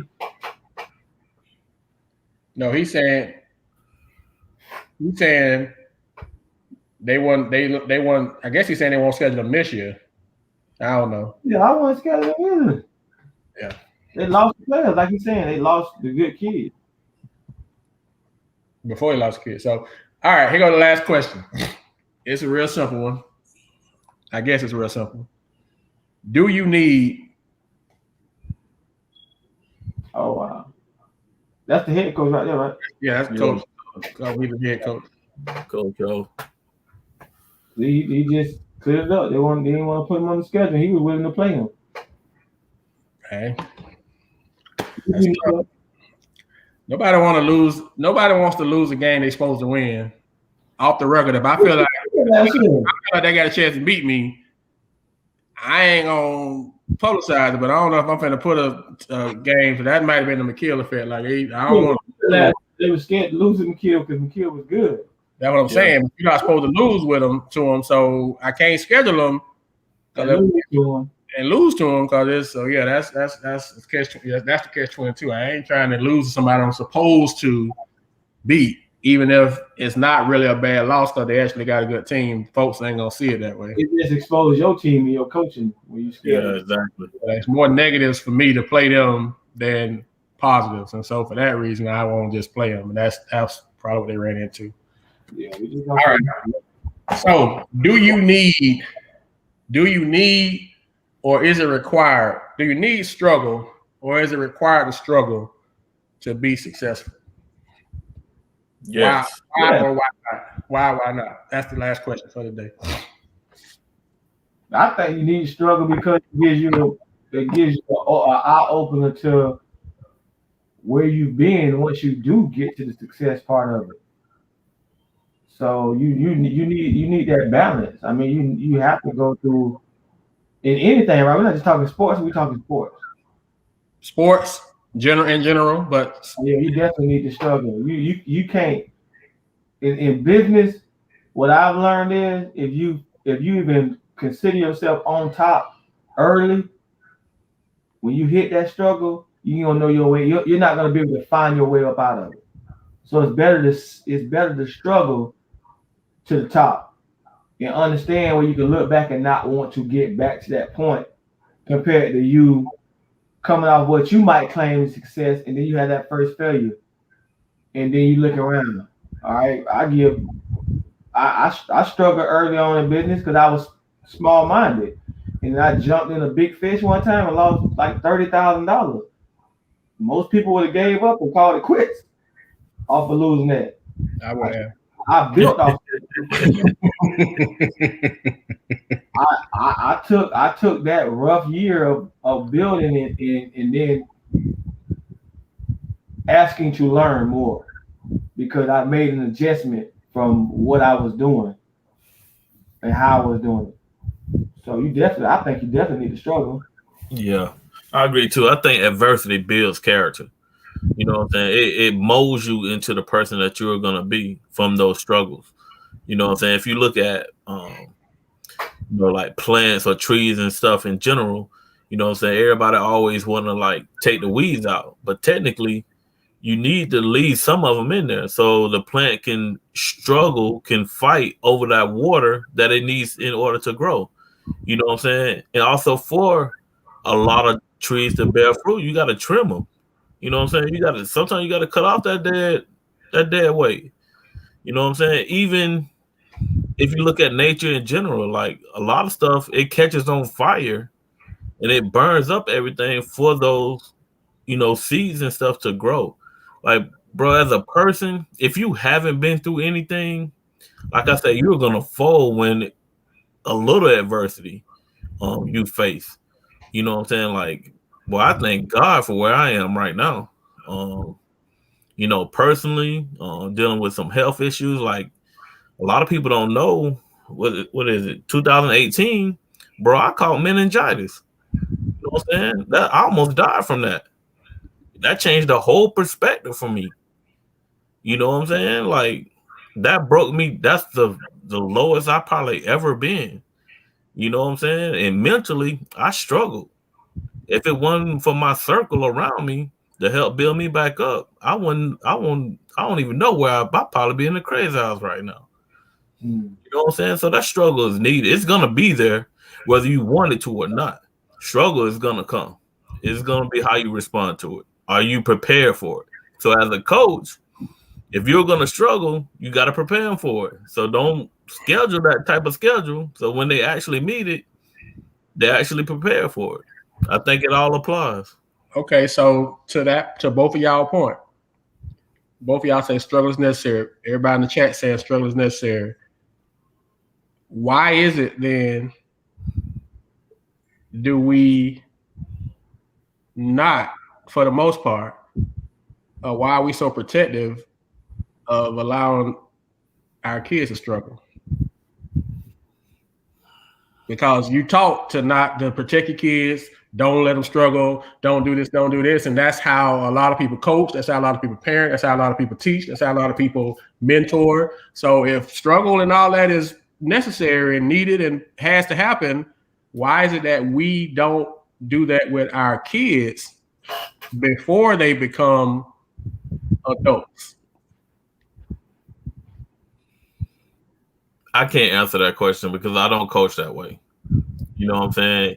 You guys know that I had the 2014 with Tony Bradley. They 15 and under. We supposed to play 15 and under this year, but we didn't. We played 16 and under all year. I told you guys we was in the championship game last week, right? I'm gonna tell you, one of the reasons we probably lost that game is because I allowed them to go through that struggle just to see what they were going to do. I should have called timeout towards the end of the game, but I was like, no, I'm going to let them figure it out because I'm not going to always be there when they have to make these tough decisions. I have to prepare them for that. You know what I'm saying? But I understand where you're coming from, Barnes, from an educator standpoint. You know, we looking at these kids and we think, you know, especially it's a lot of women in education. So a lot of women have that motherly instinct thinking they have to save those kids. And if you look at all kind of rigor philosophies, you have to go through that productive struggle in order for them to actually learn and get it. And it's a struggle. It's an internal struggle for people because people don't want to see their kids go through the things that they went through. But at some point, you got to let them go. You got to let them go, experience for themselves, figure it out for themselves. You have to. If not, they're going to be 20, 25, 30 still calling you like, hey, what should I do? And they're not going to be prepared. Yeah, I don't know. I agree. I mentally try to prepare any kids I deal with everything. Like I would take them through things mentally, and then I would try to teach them on that so they can be prepared for those situations.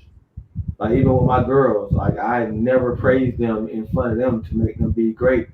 I would try to bring them to a level where even when they're working hard, that they know that it's more to it than how hard they work today. Try to work even harder tomorrow.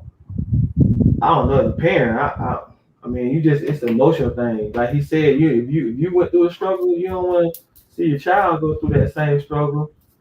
So it gets emotional, I guess. You just don't. It's tough. It's tough because you all the time. I can tell my kids, I've been your age. You haven't been my age. I've kind of seen what you're seeing.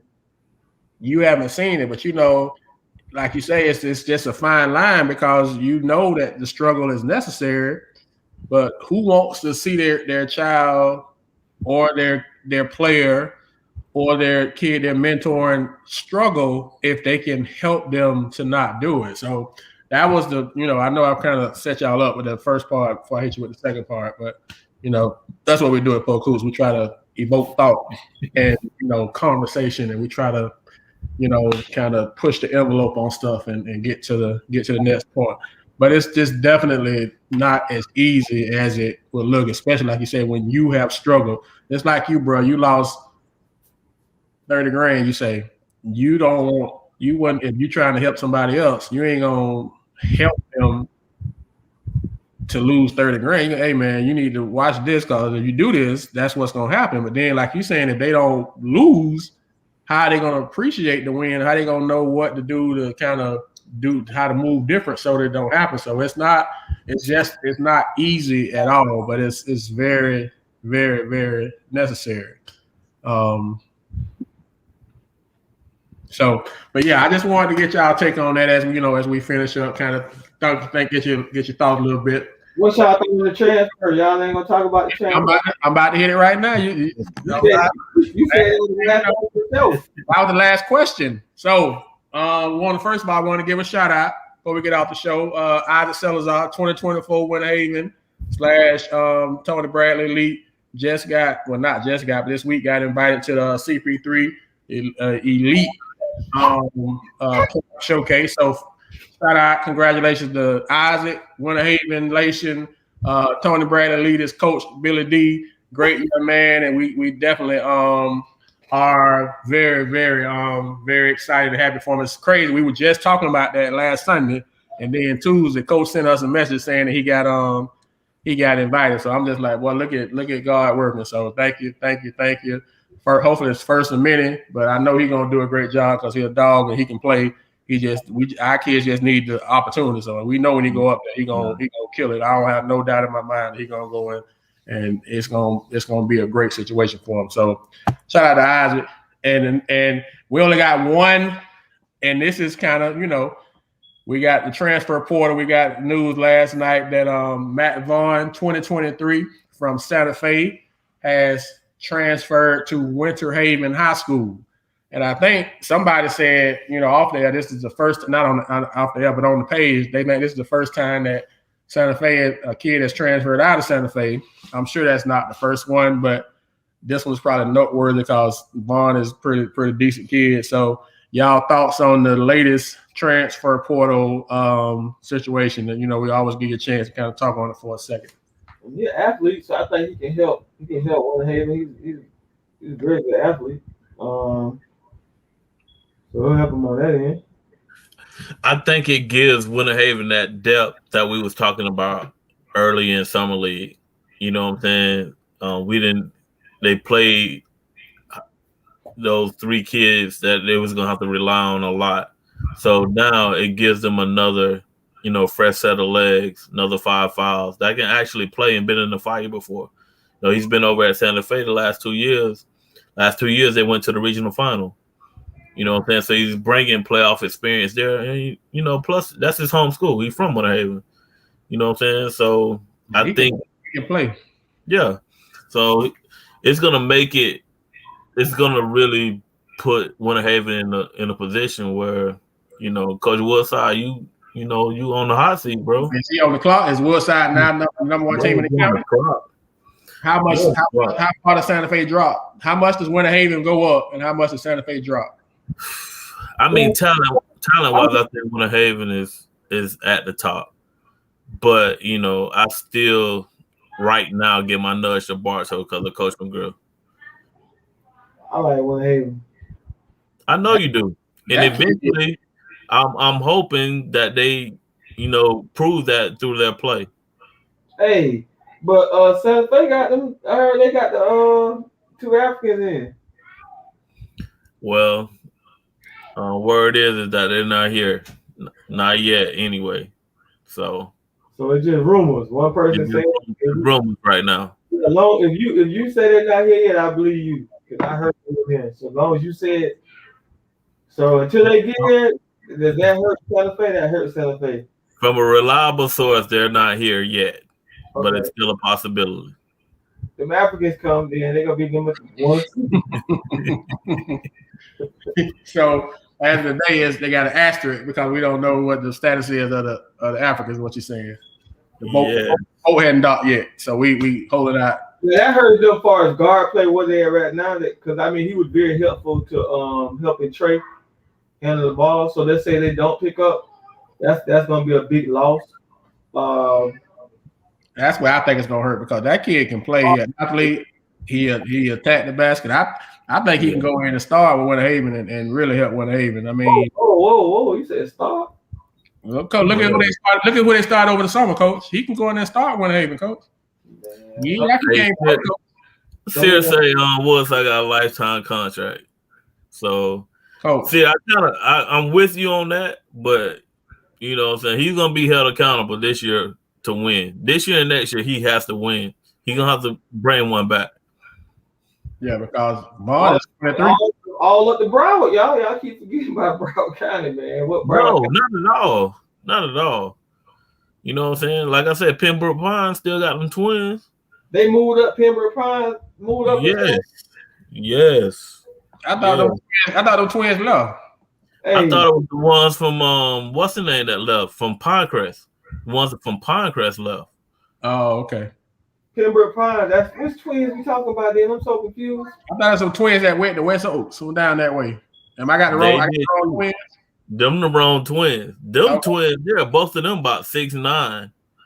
Okay. They went to play in that league. There's a set of twins at Pembroke Pines Charter.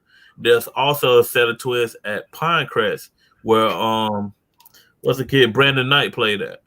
Yeah, I remember Pinecrest. They left, but I think the ones at Pembroke Pines Charter are still there. Gotcha. Okay. And they tough. Okay.